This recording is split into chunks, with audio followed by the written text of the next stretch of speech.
দর্শক বন্ধুরা, কুণাল ঘোষ যে কিনা প্রত্যেকটা জিনিস ফুৎকারে উড়িয়ে দেয় বিরোধীদের এবং পাত্তাই দেয় না, সেও কিন্তু যখন বলল গলাটা কাঁপতে শুরু করলো এবং বেশ সময় নিয়ে কথা বলল।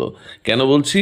যে তৃণমূল কংগ্রেসের বিদায়ের ঘণ্টা মোটামুটি বেজে গেছে, এখন শুধু সময়ের অপেক্ষা। এটা তৃণমূল কংগ্রেসের খোদ কর্মীরা পর্যন্ত বুঝতে পারছে, উপরতলার যারা নেতা তারাও বুঝতে পারছে। এই প্রতিবেদনে আপনারা রন্ধ্রে রন্ধ্রে সেটা টের পাবেন। সুমন এই তৃণমূল কংগ্রেসকে আনার পিছনে অনেকটা তার ভূমিকা ছিল, বিদায়ের পিছনেও তার নামটা লিখিয়ে যেতে চাইছে। আর বৈশ্যানরের অবস্থা কি দাঁড়ালো শেষ পর্যন্ত একটু দেখুন, নিজেই হতভম্ব হয়ে যাচ্ছে এবং এতটা অসহায় কোনোদিন লাগেনি। হুমায়ুন কবির এবং নওশাদের চাপটা যে তাদের একেবারে অন্দরে পৌঁছে গেছে সেটা পরিষ্কার পরিলক্ষিত হচ্ছে। একটু ভালো করে দেখুন, লাইক শেয়ার করে অনেক মানুষের মধ্যে ছড়িয়ে দিন। আমরা শুধু এই প্রশ্নটা আজ দাঁড়িয়ে তুলতেই পারি যে স্বাধীনতার ৮ দশক পর পশ্চিমবঙ্গে কি মুসলিম জাতিসত্তার রাজনীতি ফিরে আসছে? দেখুন, ফজলুল হক বা সোহরাবর্দীর সময়ের রাজনীতি আমরা কেন, আমাদের আগের প্রজন্মও সেইভাবে প্রত্যক্ষ করেনি, কিন্তু আমাদের প্রজন্মে নওশাদ সিদ্দিকী বা হুমায়ুন কবিররা যখন স্পষ্ট ভাষায় বলছেন যে বড় দলের লেজুর হয়ে আর নয়, আর নিছক ভোট ব্যাংক হয়ে নয়, এবার মুসলিমরাই হবে আসল কিং মেকার, তখন এতদিন এত দশক ধরে চলে আসা রাজ্য রাজনীতিতে সেটা একটা নতুন বাঁক বলেই তো মনে হয়। আবার বলছি, ভবিষ্যতে কি হবে জানা নেই, তবে আজ কি নতুন কোনো প্রবণতার মুখোমুখি দাঁড়িয়ে পশ্চিমবঙ্গ ২৬-এর ভোটের ঠিক আগে? মুসলমানদের হাতে বই খাতা কলম সব টেনে নিয়েছে, বোমা বন্দুক গুলির রাজনীতি শিখিয়েছে। এই যে জোটের যে কথাবার্তা চলছে, জোট হলেই আমি বলে দিলাম যে সংখ্যালঘু ভোট যে ৩০% থেকে তৃণমূল কংগ্রেসের 30% থেকে শুরু হয় কাউন্টিং, আর অন্যান্য সব পার্টি শুরু হয় 0% থেকে। এবারে কিন্তু পরিষ্কার এই জোট, যে জোট সেই হুমায়ুন কবিরের হাতে আবার রিমোট কন্ট্রোল থাকবে। পশ্চিমবঙ্গে ধরা যাক সহজ হিসেবে 30% মতো আমরা যদি ধরি মুসলিম ভোট, তাহলে সেই ভোটের একটা বিরাট প্রভাব নির্বাচনে পড়বে। এবং আমরা সাধারণভাবে বলে থাকি যে বিজেপির পক্ষে কিন্তু এই ভোটের কোনো অংশ পাওয়া খুবই শক্ত। এবং সেই জায়গায় দাঁড়িয়ে এই ভোটটি, এটি যদি ধরুন আইএসএফ এর দিকে বা হুমায়ুনবাবু একটা দল করতে যাওয়ার কথা বলছেন তার দিকে, মিমের দিকে, এইসব দিকে চলে যায়, সেক্ষেত্রে তৃণমূলের ভোট বাক্সে একটা অসুবিধা হবে। এবং এই 294 আসনের মধ্যে আমার ব্যক্তিগত ধারণা প্রায় 1/3 আসনে কিন্তু তা প্রভাব ফেলবে। মুসলিম ভোট ভাঙন ধরে গেছে, অলরেডি ভাঙন ধরে গেছে। সেই ভাঙন ধরাটাকে রুকার জন্য এই এসআরকে সামনে রেখে এই বিভ্রান্ত সৃষ্টি করে আবার গুছিয়ে নেওয়ার চেষ্টা করা হচ্ছে বলে আমি মনে করি। বিজেপি ভোট ভাগের একটা খেলা খেলছে, ফলে বিজেপিকে হারাতে গেলে প্রত্যেকটা ভোট তৃণমূলকে দিতে হবে। আধিপত্যের মধ্যেই দক্ষিণ 24 পরগনার মতো জেলাতে ভাঙড়ে নওশাদ সিদ্দিকী জিতে দেখিয়ে দিয়েছেন যে মুসলিম গড়েও তৃণমূলকে হারানো যায়। আর একটা উদাহরণ দিই, মালদা দক্ষিণ লোকসভা আসনে ক্ষয়িষ্ণু কংগ্রেসের টিকিটে ঈশা খান জিতেছেন এই বাজারেও। দেখুন, তৃণমূল কিন্তু বিন্দু থেকেই সিন্ধু হয়েছিল। মাত্র 2টো জেলা পরিষদ, পূর্ব মেদিনীপুর এবং দক্ষিণ 24 পরগনা থেকে আজকের এই জয়যাত্রা শুরু করেছিল তৃণমূল এই 2008 সালে। এবং এই দুটো জয়ের ক্ষেত্রেই মুসলিম ভোটের একটা বিরাট ভূমিকা ছিল। কাজেই নওশাদ সিদ্দিকী বা হুমায়ুন কবিরের ডাকে যে মুসলিম ভোট ব্যাংকে ভাঙন ধরবে না, সেটা খুব জোর দিয়ে তৃণমূল বলছে কি করে। আমার ভোট ভাগ করার কৌশলের মুখোশধারী যে বিজেপির B team, C team, D team যেগুলো আছে, যারা সংখ্যালঘুদের বিভ্রান্ত করতে বিবৃতি দিচ্ছেন তারা নাকি বিজেপির বিরুদ্ধে লড়বেন বলে, তারা বিজেপির হাতেই তামাক খাচ্ছেন কিনা সেটা ভালো করে খোঁজ নেবেন। বামফ্রন্ট যখন বামফ্রন্টের সময় এটা একটু এই যে মারপিট এটা পেটা শুরু হয়েছিল, কিন্তু মুসলমানরা ভেবেছে না না, বামফ্রন্ট তো আমাদের এভাবে ব্যবহার করছে, তাহলে বামফ্রন্টকে আমরা সরাবো, আমরা দিদিকে নিয়ে আসবো। ব্যাস, দিদির উপর বিশ্বাস রাখলো, কিন্তু দিদি সে বিশ্বাস রাখতে পারলেন না, বৈশাখ। তার থেকে আরো বেশি পরিমাণে আমি বলি এবার উনি দুদিন আগেও তৃণমূলের ছিলেন, হ্যাঁ। এখন উনি যেহেতু ঠিক এবার যেহেতু আমি যোগ করে দিই স্পোক্স পার্সন ছিলেন, যুক্তিতক্ক অনুষ্ঠানেও তৃণমূলের স্পিকার হিসেবে এবার এখন উনি বিজেপির হয়ে গেছেন, তো মানে ওই হুমায়ুন তো বিজেপিরই সবই টিম, এটা বোঝাই যাচ্ছে। আপনি বাজে কথা বলছেন, আপনার গায়ে লাগবে না। আপনি হুমায়ুনকে বললেন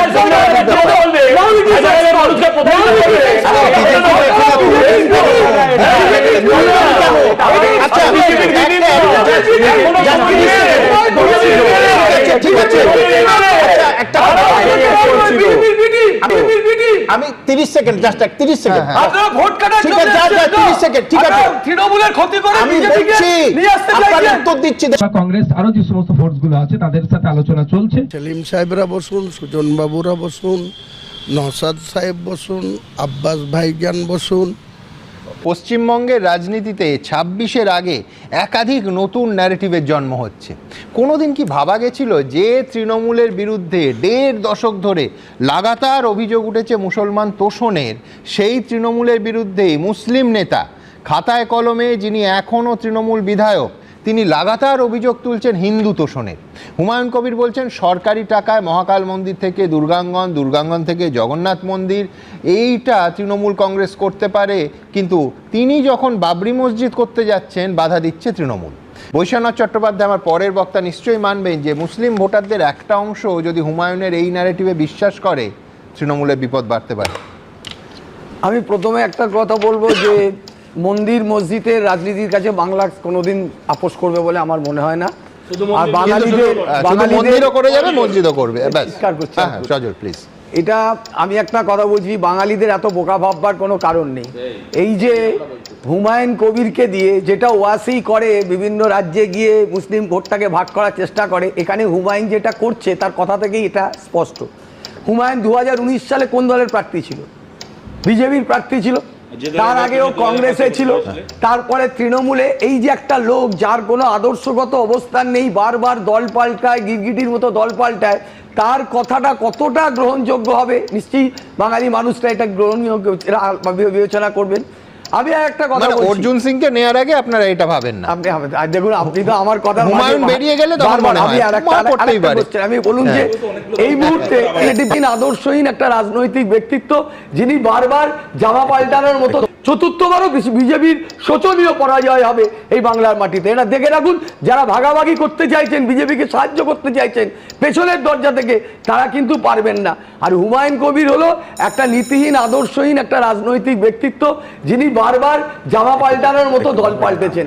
আপনাদের আর্কাইভ তো সঠিক বলছেন, কিন্তু আমি বলছি 21-এ এইরকম নীতিহীন লোককে নিয়ে টিকিট দিয়ে বিধানসভায় পাঠালেন, ওইটাও কিন্তু আর্কাইভে আছে পাশাপাশি।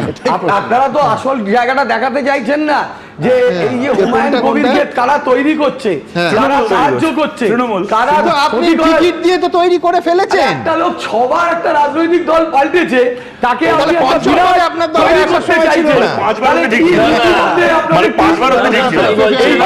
আমি সবার কাছে যাবো, শুধু বুঝলাম না যেটা, সেটা হচ্ছে যে মন্দির মসজিদের রাজনীতি পশ্চিমবঙ্গে আমদানি হয়েছে, সত্যি তো, কিন্তু সরকারি টাকায় মন্দিরের ক্ষেত্রে বৈশ্বনাথ দা কি একই কথা বলবেন? বৈশ্বনাথ দা, এক হচ্ছে যে ওই মারাত্মক কেটে ভাগীরথীতে ভাসিয়ে দেবো 70-30, ওইটা বলার পরেও তৃণমূল কংগ্রেস কোনো ব্যবস্থা নেয়নি।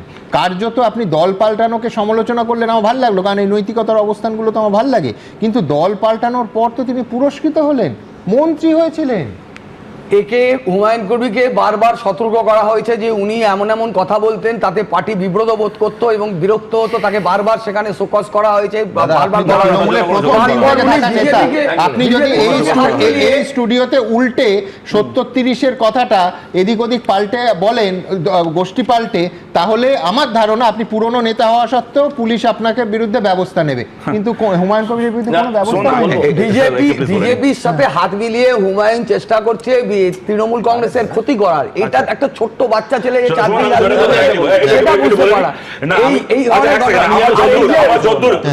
যদ্দূর আমার মনে পড়ছে, হুমায়ুন কবির বলবে শোকজ করা হয়েছিল যখন বলেছে অভিষেক ব্যানার্জিকে উপমুখ্যমন্ত্রী করা হোক, তখন শোকজ করা হয়েছিল, ওই 70-30 বলার জন্য শোকজ করা হয়নি। কোনো শোকজ হয়নি, আমি বলছি 70-30 হ্যাঁ, সেটাই তো বলছি, কোনো শোকজ করা হয়নি। পরে যেটা বলছে না শোকজ করা হয়েছিল, পরে যখন বললো অভিষেক ব্যানার্জিকে উপমুখ্যমন্ত্রী করা উচিত, মন্ত্রিসভা নেওয়া উচিত, তখন শোকজ করা হয়েছিল। একমাত্র ভারতের রাজ্য পশ্চিমবঙ্গ যেখানে সরকারি টাকায় মন্দির হচ্ছে, কেন তোমরা তো ভগবানের বিশ্বাস করো না, তোমরা বিশ্বাস করো না, তোমরা ভগবানের বিশ্বাস করো না। জওহরলাল নেহরুর কথায় চলে আসতে হবে।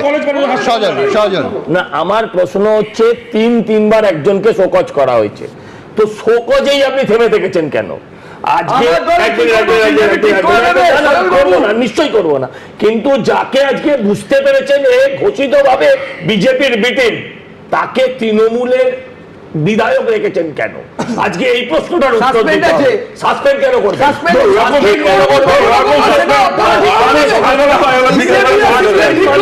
সাসপেন্ড মানে কি?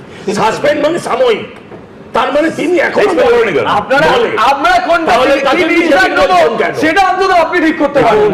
তো বোঝাই যাচ্ছে যে ধর্মটা সিপিএম কোনোদিন করতে না চাইলো, কিন্তু মানে মুসলমানদের সঙ্গে রেখেছিল। আমি একটা কথা বলে, এই যে কবি ভাবনা, এই যে নজরুল লিখেছিল এই করে, এই যে যেমন সাচার কমিটিতে দেখিয়ে দিয়েছিল ওই 5.7%, আর এখানে সাক্ষরতার হার এই যে 11 থেকে 15 বছরে মুসলমানদের সাক্ষরতার হার কি বেড়েছে, মুসলমানদের বেকারত্ব কোথায় কমেছে, উচ্চ পুলিশের বা পুলিশের উচ্চ জায়গায় বা অফিসারদের উচ্চ অফিসার ব্যুরোক্রেসিতে কোথায় মুসলমানদের